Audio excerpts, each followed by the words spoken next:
ஒரு வலிமையான சிங்கம் ஒரு சிறிய எலியை பார்த்து சிரித்தது. நீ யாருக்கும் உதவ முடியாது என்றும் சொன்னது. எலி மெதுவாக, ஒரு நாள் நான் உங்களுக்கே உதவ வேண்டிய நிலைமை வரலாம் என்றது.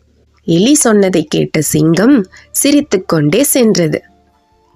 சில நாட்கள் கழித்து சிங்கம் வேட்டைக்காரனின் வலையில் சிக்கியது. அது உதவிக்காக கர்ஜித்தது. அந்த சத்தம் கேட்ட சிறிய எலி ஓடி வந்தது.